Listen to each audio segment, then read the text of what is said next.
Have you ever played a game called Split Second? No. Oh, it's great. Oh God. This is great because the power-ups are just you like exploding stuff and like you can make like drills form people and explosions and cars going into people. I think So that's it's just realistic Mario. Well, I say realistic Mario Kart. Yeah, It's not quite. It's not I quite don't know if it's there. realistic Mario Kart. You can like blow up bridges and do all sorts. Right. Okay. You Good. could even call in flights from India. Of course. Oh, that didn't take long. Look, I'll show you. Oh no. Look, this is they've called an Air India flight here. Oh no. Look, that's a landing.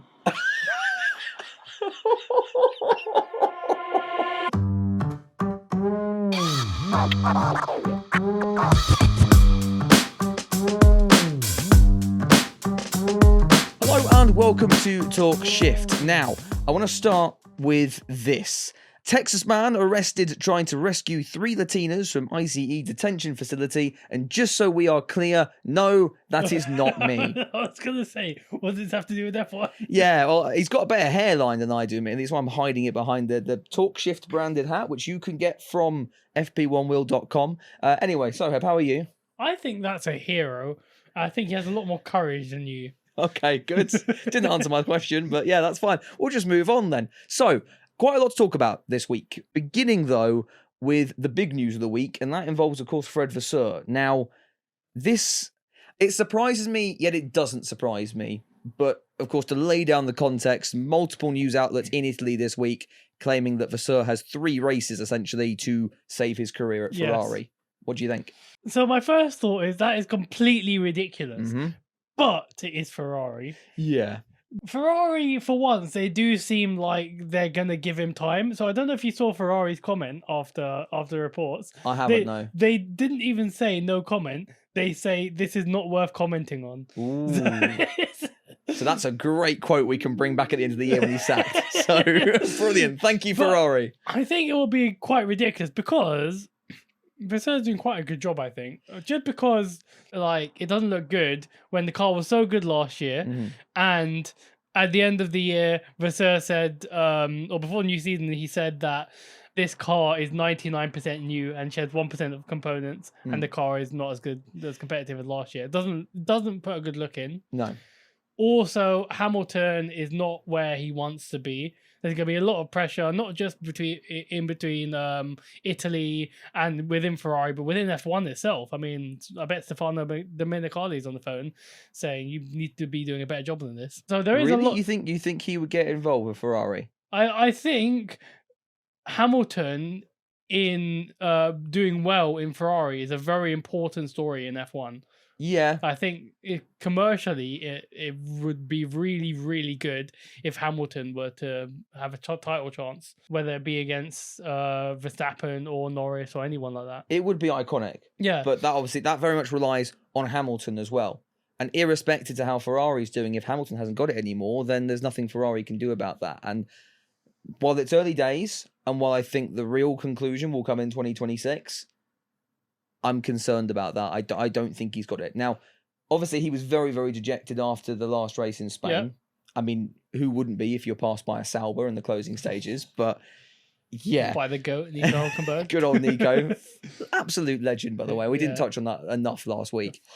What a drive. But 2026, new rules. Now, Fred is leading and basically pushing forward with this, step up to 2026 and the new regulations. And I believe Ferrari are beginning to shift their focus over there if they haven't now completely already. That's going to be the real test for Vasseur. And that's why I think they need to give him at least one more year in that team. A, for the stability, and particularly going into that new set of regulations, but B, to actually see what he can do. I think this is a throwaway year for Ferrari now. You use it simply to bed Hamilton into the team. And if it's embarrassing, fine.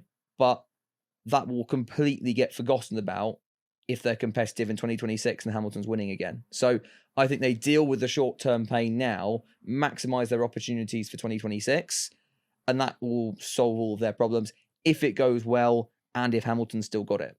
Yeah, which is a big if, to be honest. That's a very, very big if.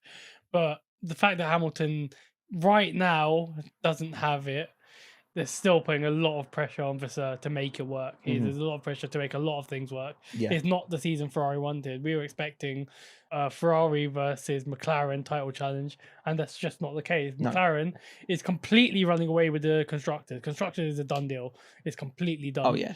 Drivers also, it just looks like it's going to be McLaren 1-2 as well. Verstappen was the closest challenger, and then he crashed into Russell for no reason. That was basically curtains at that point. Yeah, that's it. That's his championship chances over. Yeah, that's the thing. He was talking even afterwards, like, "Oh well, this championship was never on anyway." Yeah, but he was still an outside contender. He had like 10 points in. People were comparing him to like the Alonso of 2012, where he had that, let's go, third or fourth competitive car sometimes, but was able to drag it into positions where he could fight for it all the way down to the wire. But he's thrown that away by essentially being an idiot. And you look at, there's a lot of tracks like Canada where there's a lot of fast corners and it's quite hot.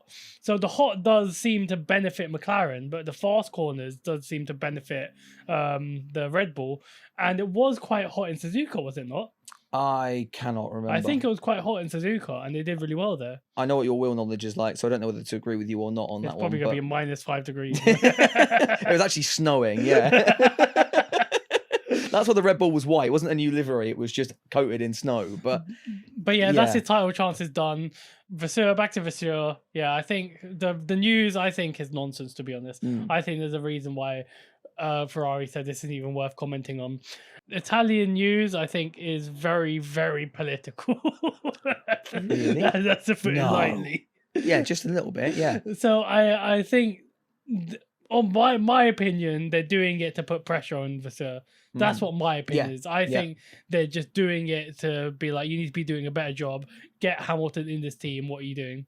Yeah. And here's the other thing. If Vasseur does go, and like, there are even rumours mid-season, even, which I think is complete bollocks. But who do you replace him with? The main replacement target was some guy called Antonelli something. They get Antonelli in. His first name is Antonelli. He's their WEC boss. Okay. And their WEC team is very, very good. I mean, they won Le Mans the first year. They won it with the other car the next year. So they've been doing very well in WEC. They're a very, very serious organization there. So yeah, I don't see why he wouldn't do a good job. But also, Vasseur is doing a good job right now. You don't. Yeah, I don't think there needs to be a change yet. We need, as I say, give him 2026, and then after that, if it's going wrong after 26, then yeah, he's had enough time to bed himself into the team, set up Ferrari for this new regulation change, and if it fails at that point, fair enough, sack him off. But give him the time. I still think 2026 is too early because it's a completely new set of regulations. Anything could happen. They could. You look at McLaren at the start of this regulation cycle; they were nowhere, and by the end of it, they're easily the fastest team. But that has only come about due to management changes. They got rid of Seidel and they brought Stella very much into the fold. They didn't get rid of Seidel. Seidel left to go to Audi. Okay, fine, but they brought Stella into the fold, and he was the one really that turned it around. And they got rid of people like James Key as well. Like, there were some big names that left that organisation, be it willingly or unwillingly, that I think really drove that change. I think they were on an upwards trend already. I think Stella accelerated the upwards trend, but I think they were putting all the right pieces together. So I think even with Andrea Seidel, they would have been a championship challenger. You see, I thought that initially. And then I see what goes down at Sauber, and I'm like, was Seidel maybe being carried somewhat by other people in that team? You would think so, but Seidel still made a lot of really important decisions, like that wind. Do you remember how long they were talking about that wind tunnel, the new wind tunnel for? Yes. It felt like they were talking about that for 100 million years. They were talking about it forever, and that wind tunnel is the fuel that fueled the success for the last 1.5 seasons.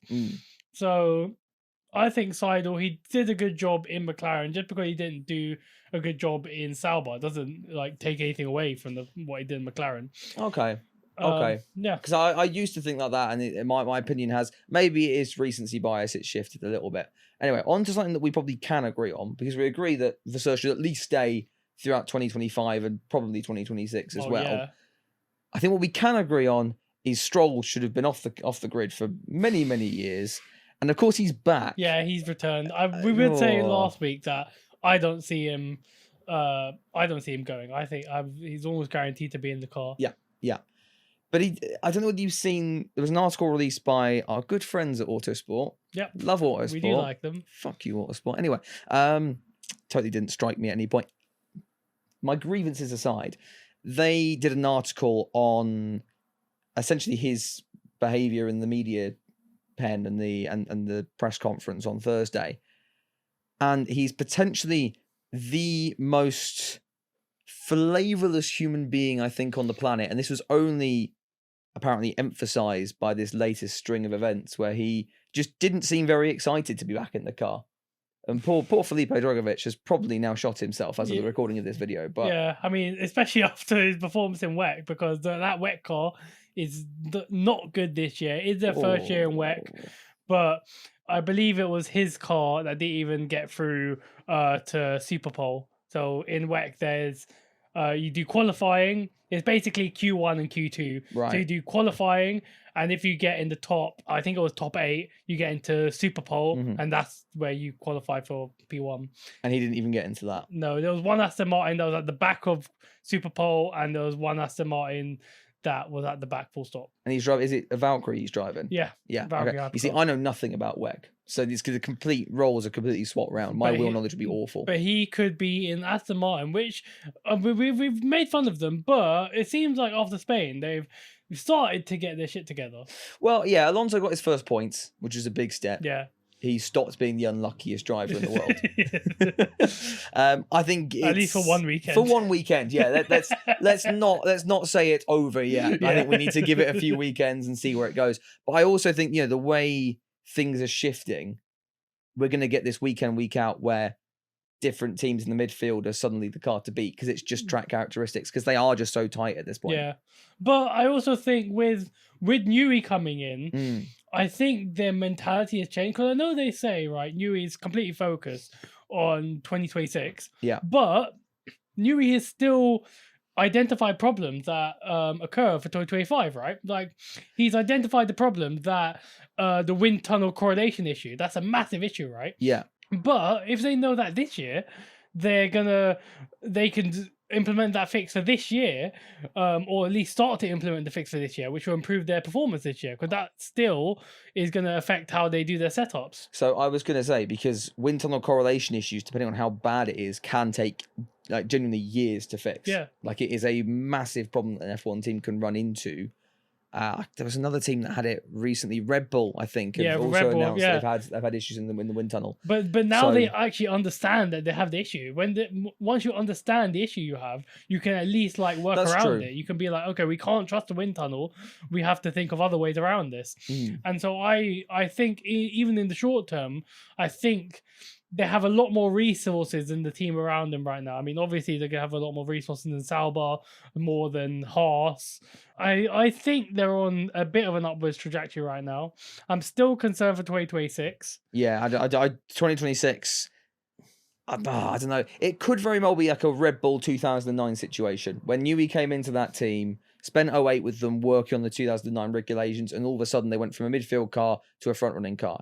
Newey could very easily reinvigorate that team and get them doing that. But it's not all one man. And I think that's the really important thing. It's the team around him. If Enrico Cardillo, who's not a paedophile, just want to specify. New viewers will have no idea where that reference comes from. He's definitely not a paedophile. I don't even know what episode that was. 4? Was that the one where we were drunk? I can't remember. I kind of hope it was. I don't think we were drunk. Good. Well, you said it, not me. So, but if he actually came in January, I think they'd be in a lot better space both for this year and for next year. They've never actually worked together, Cardile and Newey. So we'll see how it gets on. It's going to be really interesting because they're two number ones. So it's going to be interesting to see how they work together. Yeah, but it's very much like, okay, Cardile's number one, but Newey is a big. He has shares in Aston Martin. He's the number. Obviously, he's the number one. Yeah, but I think that might be the reason why 2023 was so strong for them. Was because they had this massive recruitment drive from loads of different teams. They took a lot of team personnel from Red Bull specifically, and that might be why they called them the Green Bull of that year. But 2023 was a very, very strong season. You see what? It was like 7 podiums in 8 races for Alonso at the start of the year, something like that. It was very, very strong. Yeah. And then it all just seemed to fall away and go downhill. And now, Dan Fallows has been the sacrificial lamb of all of that, whether that was, his fault or not. But yeah, it's an interesting one. I think I'm holding my opinions back till I see at least one more race. If they're competitive in Canada as well, then fair enough. Maybe there's weight to them being back. If we bring it back to Stroll, yes. It seems like with Stroll, the better the car is, the worse he performs. Yeah. It seems like he gets a bigger and bigger gap. So that might say something. So Stroll's shitting himself at the moment. That's actually why he started breaking things in the garage. Like, you're making it too good for me. It's too good. So he did say in the press conference that he was pissed off after qualifying. Oh, funny that. So those rumours weren't false after all then. He didn't say he smashed anything. That's still not completely confirmed, but he was quite upset. We know that much. Well, that was that. I love Aston Martin's statement. Yes, Lance was upset. It's like if you're a teacher and you're calling home to like report a fight or something and say, yes, little Bobby was rather upset. Can you pick him up, please? Like, come on. It's very corporate. I don't think the full truth will ever come out. No. Unless someone's got a cheeky video that if Enrico Cardillo is a paedophile, they'll release. For God's sake, don't bring it up again. Don't bring it up again. One day we'll get big and we'll get sued because of something you say.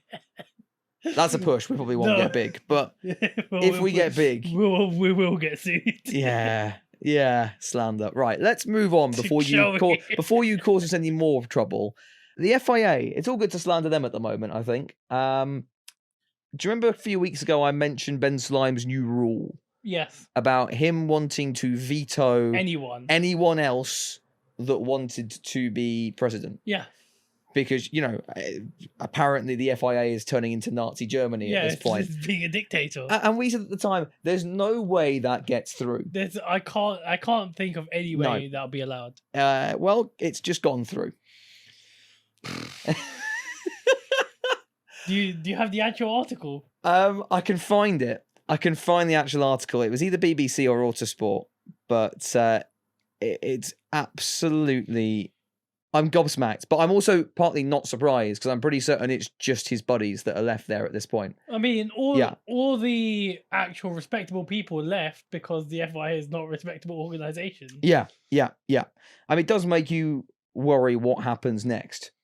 I mean, people with conspicuous piercings suddenly get sent to labour camps. Like, where does it go? Where do we go from there? Like, Ben Slime is found dead in the bunker alongside all of his close, Oh my God, right, okay. It's when he hires a propaganda minister, that's when we know we're in trouble. Controversial changes to the statutes of the F1's governing body, the FIA, have been passed by members despite a warning the organisation is in a dark period of democratic backsliding. Wow. That's the BBC article. It basically goes on to say that he is able to veto anyone based on their professional and personal conduct or something along those lines, which... makes you wonder if he could veto himself at that point, considering the sort of things he's done. So does that mean, like, if you've ever sworn, or if you wear jewelry, or if you wear the wrong underpants, that you're not allowed to become FIA president? No, apparently not. Sorry, Lewis, you can't become FIA president anymore. Should have been wearing Calvin Klein's, man. Simple as that. You should have been a rapper. You should have been a rapper. That sounds like... I hope people get that reference, because if they don't, you're getting called racist. That sounds like something Ben Sulayem would say. Yeah, it was. That's because that was something that Ben Sulayem said. Oh, yeah. Was it the team radio he said that in relation to? I can't remember now. No, that was regarding swearing. Yeah, because it was... it was swearing. Yes, yeah, you're right. Yeah, they sound like rappers. It's no, we're not like. How old is Ben Sulayem? How old is Big Ben? I would think about 12. Yeah, that's brain age. How old is Mohammed Ben Sulayem? 63. A very old man. He doesn't act his age. He acts much older with statements like that, I've got to say. But it's frightening. We should probably tone it back a little bit. We're getting too old. We need to bring it back to CBeebies levels, which is where we're going next, Yes. because we have got Night Garden levels. Yeah, we've got some confessions. Okay. Oh dear. Oh dear, indeed is the right word to go with here. I've forgotten the order I put these in again, so this is going to be very much a surprise to me as it is to you. This was the first one. I believe that is just the song lyrics for Tequila. Yep. There's a few too many tequilas in there, I think. I thought there was just one or two, but I didn't realize there was four. They're in the full version. There is. There's a full version. Yeah. Oh, good. I can't wait for the hour-long version as well. Oh, bloody hell. I remember the old karaoke nights at uni, and then you have the one fucker that would sit up there and do Tequila, and everyone loved him for it. Have you seen the talent show guy, and he's dressed up in the Spider-Man costume, and he's just standing there like this? Oh, for God's sake. And there you go, Tequila. And everyone It's so goes annoying, mad. right? Because I love karaoke nights at uni. Because I can't sing, but like I can just about hold a tune, and I would kind of make up with it with the performance. It did require quite a lot of alcohol, I might add. Yeah. But I would sit there, I'd do this bit, and it'd be great, and you get cheers, and then some fucker comes up afterwards, does Tequila, and they're like swooning over him. Bear and you're in like, mind, come on. You're still probably better than me because I have a distinct voice, to say the least. A distinct voice, yeah. Let's put it that way. Somebody asked me this week if you had a speech impediment, so... Whoever you are, fuck you. Let's move on with the next confession. I am so having it. I am so having it. Oh, I am so having it so good. Apparently I said that. Not a quote No, but some people seem to think that I am adding to my own confessions channel, because there was a reply to this one saying, did you eat so much you got an actual aneurysm which caused you to post this? That wasn't me. I never said that. Well, so the thing is, it's anonymous, so who knows? It might just be you. Maybe it is. Maybe I'm giving myself so much content at this point because there's not enough. It's dried up. It's completely dried up. What have we got next? So, do you want to read this one out? I still piss in the sink. Most of the time, it's the perfect height. I don't have to deal with lifting and closing the seat, worrying about pissing on the edge. None of that at all.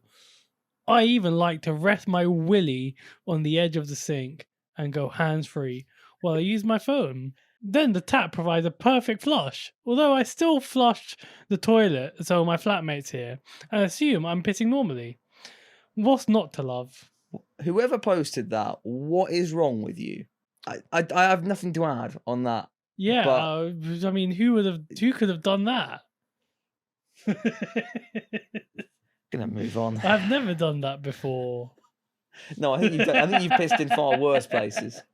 Knowing you've pissed in far worse places. On far worse people. Okay. Highlight any famous people you've pissed on? I've signed an NDA, so okay. I don't think I'm allowed to go into that. Was it on an island? No comment. Okay, right. I drive a mid-2000s BMW. I know I legally should be allowed to park in the disabled car park for choosing such a car. I disagree with that. I rate an old 2000s BMW. I mean, really do. Yeah, but for some reason, BMW drivers, they don't know what indicators are. No, they don't. They don't know what driving is. They're also very entitled. I'm saying this as someone who hasn't got a driving license, but I was practicing for my theory test today. Wow. I did my theory test. And then it took me so long to go around to doing a practical test. My theory test has now run out. So you have to do another one. I'm going to do it again. But what is hilarious is you get those questions and you think, how can anyone get this wrong? It's like, you find a child injured by the road. Do you A, stop and help them? Do you B, drive on? Do you C, get out and stamp on their head to put them out of their misery? And you get loads of questions like that, and yet people still fail it. I'm sorry, right? But in sixth form... Oh shit! What story? I don't know what story this is. I don't remember. In sixth form, I remember I was preparing for the theory test. Okay, does this story involve me? Oh, it does. You were looking at the highway code, right? And so I asked you a question from it. I said, on the right lane of the motorway, what is the speed limit? And you said 80 miles an hour because you thought it was a trick question that 70 miles an hour is it normally and 80 miles an hour is for the overtaking lane. So I don't think you can say anything. Were you not also the one that we tricked into thinking that stickers made cars go faster? No, I was the one that brought that up in the first place. Okay, so it was one of our mates that we did that to. So for context, I just started saying that stickers make your car faster, and Every sticker is like 5 miles per hour. 5 brake horsepower. 5 horsepower. Yeah, and people in certain car circles will actually get the reference that I'm talking about. But we managed to convince one of our mates that stickers do actually make your car faster. We even got some of the teachers on. That was the best bit. We went to our physics teacher, and this was in year 12, year 13, so we were 17, 18 years old. And what a legend, by the way, because he clocked straight away what we were doing. And he just said, yeah, because like they cover up the slot gaps in the cars, so you reduce your drag. And we thought, brilliant idea, yeah. And it was I can't remember who it was that we were taking the piss out at the time. But I remember. But then it was just like, oh my God. Oh, of course, yes. Yeah. We can't say that word on here though. You're not allowed to say that word anymore. Oh, no. But yes. But that was the one point where he was like, hang on, have they actually been telling the truth this entire time? And it was great watching this, this all fall apart. Panic. We've kind of we've strewn away from that confession. But I disagree. I think you are perfectly valid for driving a mid-2000s BMW. Or maybe I'm disabled. Just before we finish on this point, I've always loved shithousery, and I probably always will. We know that already. You don't need to state that, Soheb. You really don't. There's one for you to read out. No, I'm not reading that. Why not? I mean, I think employers have got enough dirt on me. Honestly, I don't need the MI5 on my ass as well. Why would MI5 got on you for that? Go on, you read it then. Why do I need to read it? Why can't you read it? I'm not reading that. Let's move on to the next confession. I'm not reading that one out either. Jesus Christ. Jesus Christ. That's it for confessions. I think we should leave confessions there. Oh, have you? Good. Yes. You've got some more, have you? I want to have a threesome with Will on the bottom and Soheb on top of me for 10 hours. That seems really long, to be honest. That does seem very long. I'm not necessarily behind it either. I came all over the screen at the start of the latest Talk Shift episode. Lovely. And kept watching the whole thing while stroking it non-stop and busting 5 more times. Truly a heavenly experience. I mean, to be honest, busting 6 times in 40 minutes, that's like, what are you're shooting like air at that point? Dust. Just dust particles. That also sounds very painful. I'm also not particularly comfortable with your hand is as you say that. No, don't. There's our thumbnail, by the way. No. Any more about people wanking over Talk Shift? Yeah, I do actually. Or Talk Shaft? Of course you do, yeah.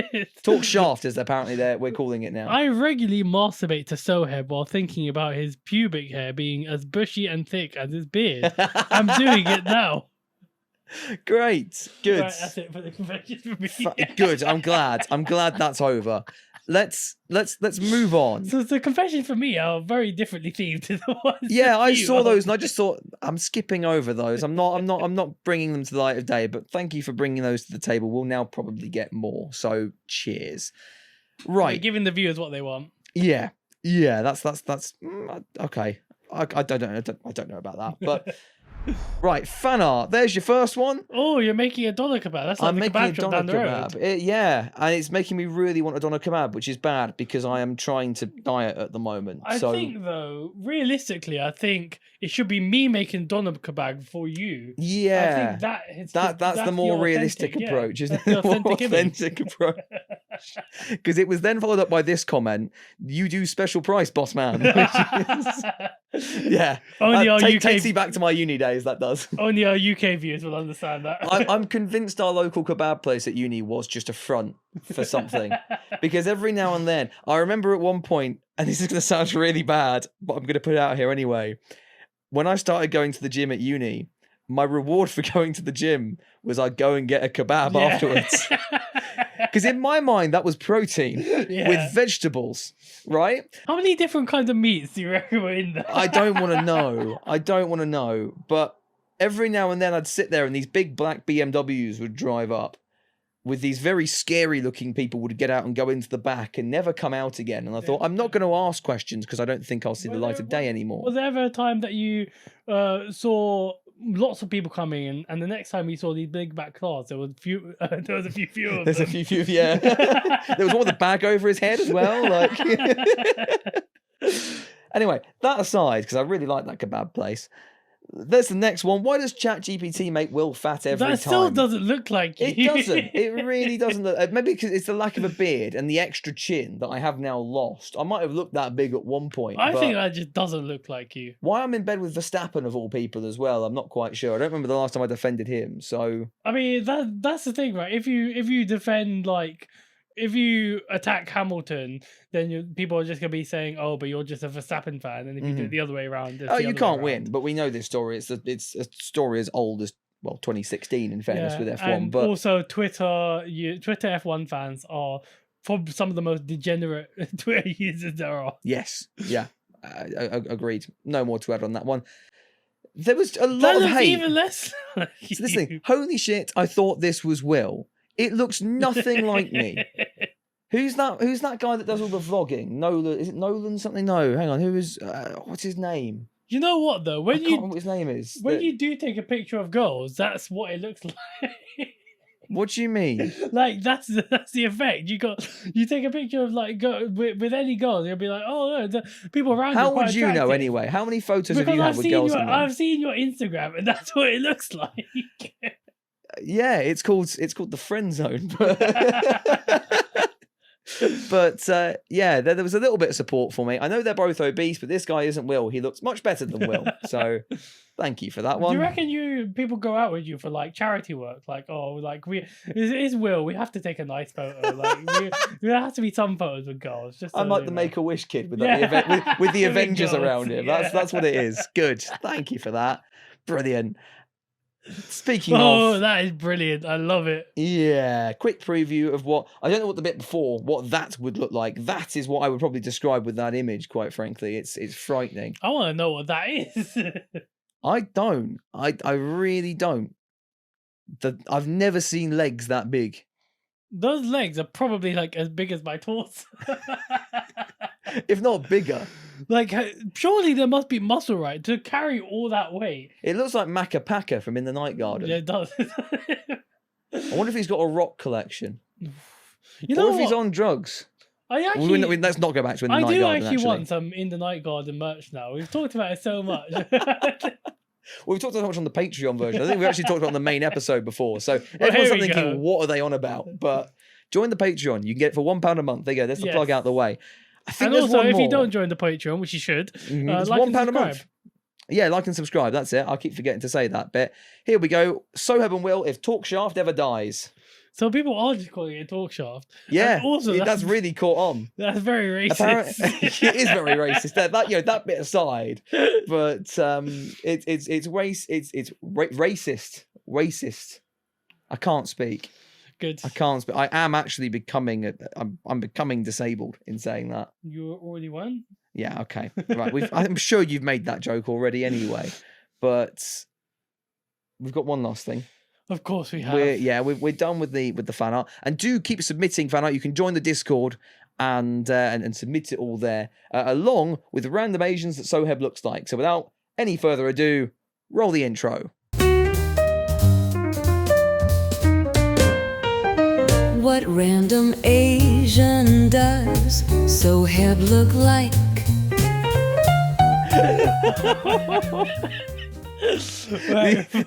The intro has ended. They have no idea why we're laughing. I asked Soheb to say something racist, and we will not be playing that on the main episode or the Patreon feed. So, with that, let's just move on. I think I've ruined your segment. To be you have ruined the segment. However, it's a very, very random Asian because it's this stock man, and I can't lie. I really see that. What do you see? I mean, I see you.